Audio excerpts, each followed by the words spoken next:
Merci pour cette gentille introduction. Bonjour à tous. Je voulais tout d'abord remercier les organisateurs de m'avoir convié à vous présenter des données sur la prophylaxie médicamenteuse des IST et notamment, bien sûr, François Dabis, président de ce congrès. Alors, la prophylaxie médicamenteuse des IST bactériennes. Qu'en est-il? Tout d'abord, quelques données sur les IST curables dans le monde. D'après l'OMS, en 2012, il y avait 357 millions de nouveaux cas d'IST concernant l'infection à chlamydia trachomatis, la syphilis, les gonorrhées ou encore trichomonas vaginalis. Chaque jour, plus d'1 million d'IST bactériennes sont acquises. La majorité d'entre elles sont peu ou pas symptomatiques et vous savez qu'il y a un programme global de santé de l'OMS qui court actuellement pour essayer d'en finir avec les IST. Alors en France, quelques données rapidement sur la syphilis, les gonorrhées et la lymphogranulomatose vénérienne. Eh bien, vous voyez sur ces graphes que ces IST sont en augmentation pour les hommes ayant des relations sexuelles avec les hommes. Alors, comment on pourrait contenir le développement des IST? Bien sûr, promouvoir l'usage du préservatif, conseils et interventions comportementales, des vaccins pour les IST virales, en ce qui concerne les hépatites A, B et HPV, augmenter la fréquence de dépistage des IST chez les personnes à haut risque, bien sûr un test de contrôle également après traitement pour vérifier que la bactérie a été éradiquée, une meilleure notification et traitement des partenaires et des recommandations sont sorties récemment en France sur la notification, et puis des nouveaux traitements, des bains de bouche, par exemple bains de bouche à la Listerine qui ont montré une diminution du portage du gonocoque au niveau pharyngé, et puis la prophylaxie antibiotique. Alors, pour la prophylaxie antibiotique, différentes stratégies existent.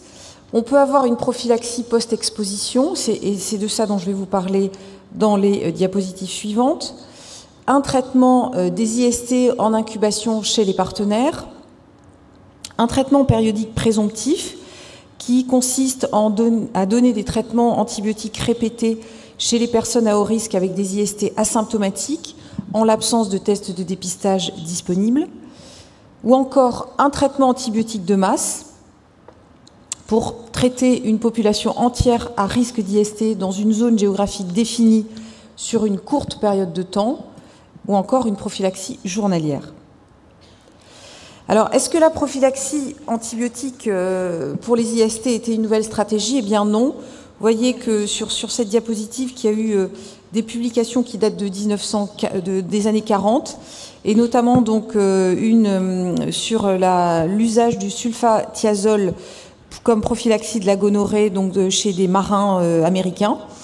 Et cet antibiotique avait été très efficace puisqu'il n'y avait pas eu un seul cas de chancre mou chez les 450 marins et un seul cas de gonorrhée qui s'était avérée résistante au sulfamide. Également, il y a eu des essais de prévention avec la pénicilline et puis ces essais ont été quand même rapidement arrêtés puisqu'il y a eu apparition de résistance. Alors, les effets secondaires de cette prophylaxie antibiotique, eh bien, tout d'abord, ça peut entraîner une réduction à court terme de la prévalence des IST, mais avec une remontée de ces IST, un effet rebond au taux avant intervention. Pourquoi? Parce qu'on a sélectionné des bactéries résistantes à ces antibiotiques, ou encore parce qu'il y a eu un changement de comportement sexuel avec un risque de désinhibition. On peut avoir également comme autre effet indésirable un changement de la symptomatologie des IST, avec une prolongation de la période d'incubation, et par exemple retard de séroconversion, un portage asymptomatique plus fréquent avec des localisations extragénitales, en sachant que ces IST sont déjà fortement asymptomatiques, ou encore l'émergence de nouvelles IST qui sont résistantes à cette antibioprophylaxie, et notamment, on pense à l'infection à Mycoplasma genitalium. Bien sûr, le risque majeur, c'est la sélection de résistance chez des bactéries responsables d'IST aux antibiotiques, avec une dissémination clonale de ces bactéries résistantes, ce qui réduit des options thérapeutiques qui sont déjà limitées et qui peuvent également avoir un impact sur le microbiome avec une résistance qui apparaît chez d'autres bactéries, et notamment le staphylocoque doré. Et puis bien sûr, des problèmes de tolérance ou encore de coût. Alors pourquoi la prophylaxie post-exposition est en ce moment d'actualité avec la doxycycline? Alors d'abord, est-ce qu'elle peut réduire l'incidence des IST dans une population à haut risque? Et je vous montrerai les résultats d'un essai qui a été coordonné par Jean-Michel Molina. Alors, comme je vous le disais, il y a eu quand même un succès limité depuis des essais qui dataient des années 40. La PEP doxycycline a été utilisée avec succès pour la prévention d'autres infections bactériennes, comme la maladie de Lyme, la leptospirose ou encore le typhus des broussailles. À ce jour, il n'y a pas de résistance connue à la doxycycline chez Chlamydia trachomatis et Treponema pallidum. En revanche, on a la moitié à 3/4 des souches de gonocoque qui résistent à bas niveau aux tétracyclines en France. Une étude qui avait été publiée il y a 3 ans, une étude randomisée chez 30 HSH HIV+, avec une syphilis antérieure, avait montré une diminution de la prévalence des IST avec de la doxycycline journalière. Et enfin, on a un usage limité de la doxycycline en France, qui est utilisé le plus souvent pour de l'acné ou la prophylaxie du paludisme. Alors là, comme je vous le disais à l'instant, je vous montre les résultats d'un essai randomisé ouvert au sein de l'essai hypergay de la NRS. Donc cet essai a été coordonné par Jean-Michel Molina au niveau national avec le support de la NRS, et nous avons participé à cet essai. Et il vient d'être publié dans le Lancet Infectious Disease à la fin 2017. Cet essai a enrôlé des HSH HIV-, qui avaient un haut risque d'IST et qui ne présentaient pas de contre-indication à la doxycycline, qui faisait partie de cet essai hypergay.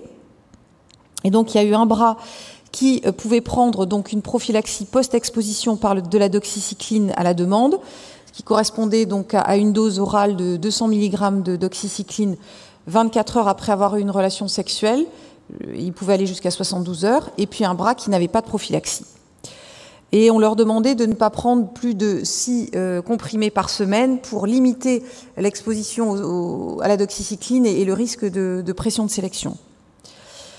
Ils venaient pour les visites, il y avait une visite à l'inclusion, et puis ensuite tous les 2 mois, pour être testés par une sérologie HIV et syphilis, et des PCR pour détecter Chlamydia trachomatis et Neisseria gonorrhoeae dans les urines et dans des écouvillons anaux et pharyngés.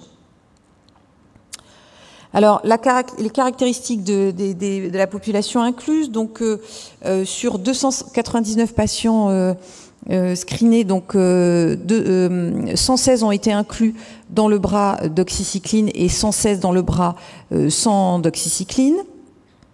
Ils présentaient des caractéristiques similaires, et à noter que à l'inclusion, 22 patients étaient infectés par Chlamydia trachomatis, gonocoque ou la syphilis dans le bras PEP versus 16 dans le bras no-PEP, et l'ensemble de ces IST étaient asymptomatiques.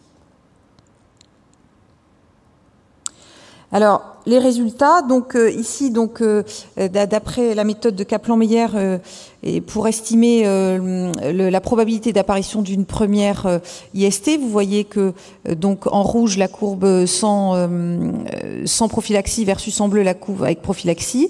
Donc il y a eu beaucoup plus de premiers épisodes d'IST sur la période de suivi chez les no-PEP versus les PEP, avec 45 IST dans le bras sans prophylaxie versus 28 dans le bras avec prophylaxie, et donc bien sûr une différence très significative.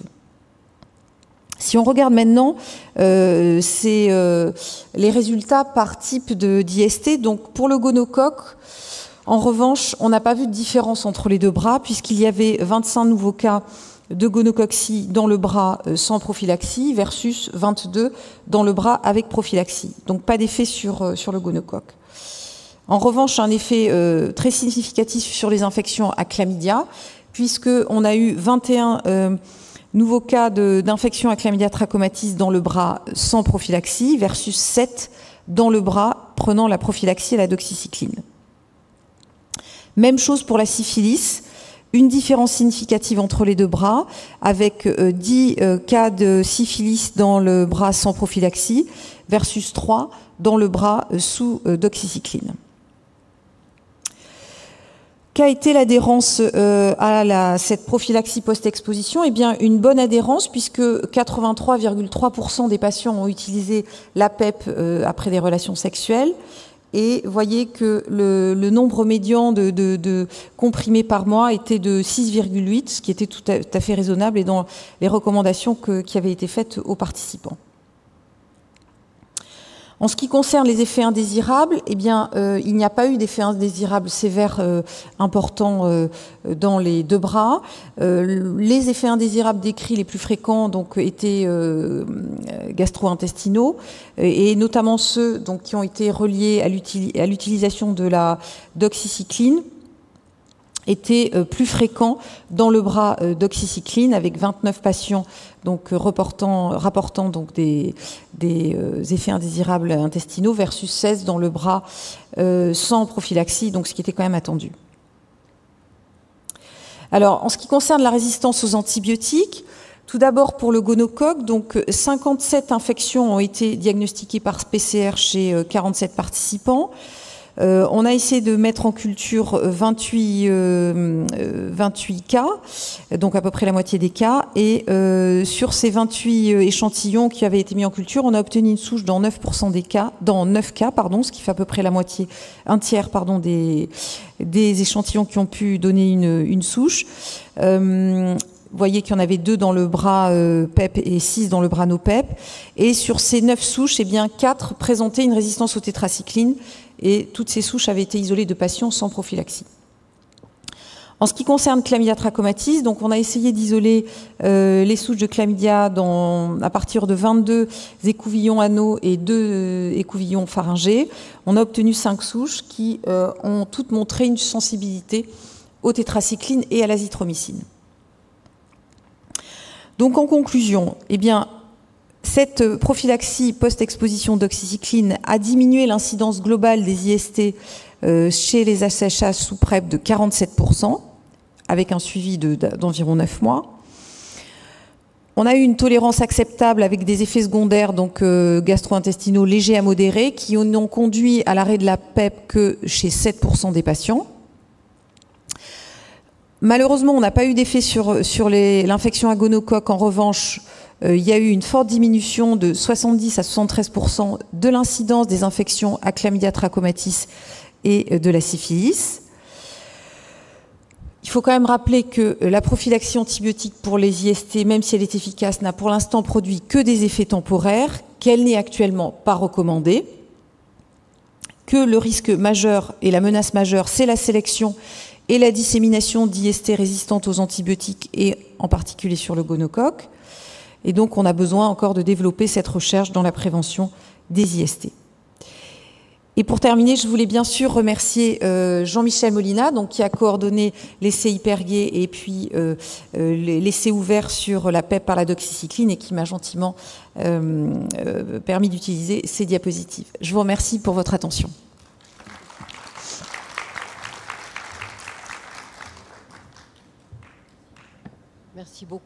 Merci beaucoup pour cette présentation. Je pense que, comme c'est une lecture, il n'y a pas de questions. Donc, merci beaucoup pour votre présentation. Donc, maintenant, je vais appeler le deuxième orateur, qui est le Dr Lucie Duchesne, qui est chargée d'études à Santé publique France et qui va nous présenter un travail qui est l'étude ERAS, l'enquête ERAS,